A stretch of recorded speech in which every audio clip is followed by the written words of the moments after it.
الحمدللہ والصلاة والسلام علی رسول اللہ۔ لڑکی کے ساتھ جان پہچان ہوئی اور پھر اس کے لونڈی بننے کا اتفاق کر لیا۔ سوال کیا گیا ہے تقریباً 6 ماہ قبل میری ایک سہیلی کے ذریعے ایک مسافر شخص سے تعارف ہوا جو اپنی تعلیم مکمل کرنے کے لیے اپنے ملک سے یہاں آیا ہوا ہے، اور ہمارے درمیان تعارف کا وسیلہ انٹرنیٹ تھا۔ ہمارے درمیان بہن بھائی کی طرح بات چیت ہوتی تھی اور وہ مجھے دینی معاملات میں نصیحت کرتا رہتا تھا۔ تقریباً 1.5 ماہ قبل اس نے میرے ساتھ تعلقات قائم کرنے کا مطالبہ کیا اور کہا کہ میرے ساتھ صرف تعلیم حاصل کرنے تک یعنی 2 برس رہے گا۔ لیکن ایک روز میں بہت حیران ہوئی کہ اس نے ایسا موضوع میرے سامنے رکھا جسے میں پہلے نہیں جانتی تھی، وہ یہ کہ تاکہ ہماری آپس میں ایک دوسرے سے کلام میں کوئی چیز رکاوٹ نہ ہو اور ایک دوسرے سے مرتبط 2 شخصوں کے درمیان کلام میں کچھ معنی نہ بن سکے، وہ اس طرح کہ میں اسے یہ کہوں کہ میں ایک آزاد مسلمان عورت جو کسی مرد کی ماتحت نہیں اسے اپنا آپ ہبہ کرتی ہوں اور وہ اسے قبول کر لے گا۔ مجھے اس نے بتلایا کہ اس طرح وہ اس کی حلیلہ یعنی وہ اس سے تعلق زوجیت قائم کر سکے گا، بن جائے گی، اور ہماری کلام کرنے میں کوئی چیز مانے نہیں ہوگی بلکہ ہم خاوند اور بیوی کی طرح بن جائیں گے، اور اسے اس نے ملک یمین لونڈی کا نام دیا۔ اور وہ کہنے لگا کہ میں نے اس موضوع کے ماہرین سے دریافت کیا ہے، انہوں نے اس کی اجازت دی ہے، لیکن میں اس موضوع کے متعلق شک و شبہ میں ہوں اور میں نے بہت سے افراد سے اس کے متعلق دریافت کرنے کی کوشش کی ہے کہ آیا یہ صحیح ہے یا نہیں، اور کیا ہمارے اس دور میں ملک یمین یعنی لونڈی کا وجود پایا جاتا ہے یا نہیں۔ میں حقیقی پریشان ہوں، آپ اس سلسلے میں کچھ معلومات فراہم کریں۔ الجواب بعون اللہ سبحانہ و تعالی۔ اللہ تعالیٰ آپ کو توفیق دے، یہ اپنے علم میں رکھیں کہ ہمارے عظیم الشان دین نے ہمیں دونوں جنسوں یعنی مرد و عورت کے مابین شادی کے بغیر تعلقات قائم کرنے سے بہت شدید قسم کا اجتناب کرنے کا کہا ہے، بلکہ تعارفی پروگرام جو اس وقت بہت سے میگزین اور اخبارات اور انٹرنیٹ پر عام ہو چکا ہے کے سامنے اس تعارف کے دروازے کو اسلام نے بہت سختی کے ساتھ بند کیا ہے، اور یہ صرف فتنہ اور فساد کو دور اور ختم کرنے کے لیے ہے اور عشق و محبت کے واقعات اور حادثات کو روکنے کے لیے ایسا کیا ہے، کیونکہ یہ عشق و محبت میں گرفتار لوگ اکثر طور پر فحاشی میں گھر جاتے ہیں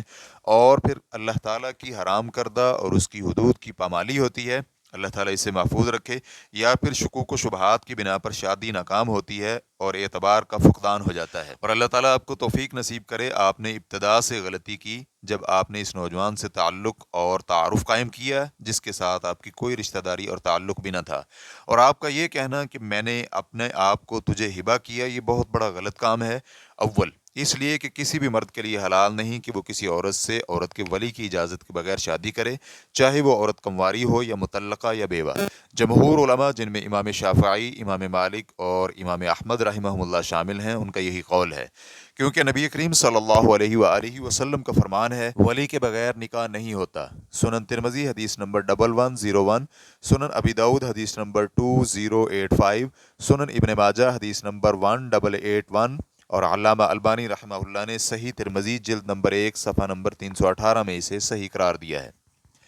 اور سیدہ عائشہ رضی اللہ عنہا بیان کرتی ہیں کہ رسول اللہ صلی اللہ علیہ وآلہ وسلم نے فرمایا، جس عورت نے بھی ولی کی اجازت کے بغیر نکاح کیا تو اس کا نکاح باطل ہے، اس کا نکاح باطل ہے، اس کا نکاح باطل ہے۔ سنن ترمذی حدیث نمبر 1102، سنن ابی داؤد حدیث نمبر 2083، سنن ابن ماجہ حدیث نمبر 1879، اور علامہ البانی رحمہ اللہ نے ارواء الغلیل حدیث نمبر 1840 میں اسے صحیح قرار دیا ہے۔ دوم،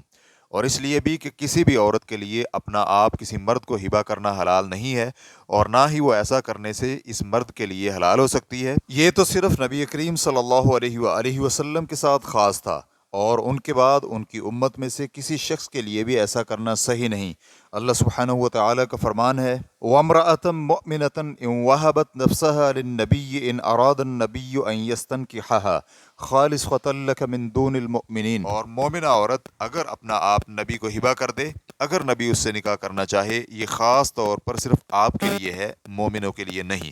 سورۃ الاحزاب آیت نمبر 50۔ اور اس کا یہ قول کہ یہ ملک یمین یعنی لونڈی ہے، یہ قول بھی غلط ہے، کیونکہ آزاد اور مسلمان عورت کسی کی مملوکہ لونڈی نہیں ہو سکتی، بلکہ ملک یمین یعنی لونڈی تو کافر ملک سے مسلمانوں کی لڑائی اور جنگ ہو اور مسلمان اس پر قبضہ کر لیں تو پھر حاصل ہو سکتی ہے۔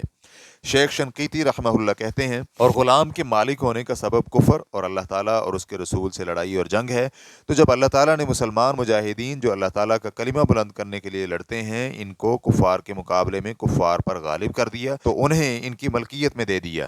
ریفرنس کے لیے دیکھیے اضواء البیان جلد نمبر 3 صفحہ نمبر 387۔ اور آخر میں ہم آپ کو یہ کہتے ہیں کہ ہر وہ شادی جس کی بنیاد شریعت اسلامیہ پر نہ ہو اور غیر شرعی اور غلط اشیاء پر مبنی ہو وہ بہت جلد ناکام ہو جاتی ہے اور پھر ندامت کے ساتھ انگلیاں کاٹی جاتی ہیں، جیسا کہ جو نوجوان اس ساری مدت میں ایک اجنبی لڑکی کے ساتھ نیٹ چیٹ اور ٹیلی فون کے ذریعے تعلقات قائم رکھتا ہے۔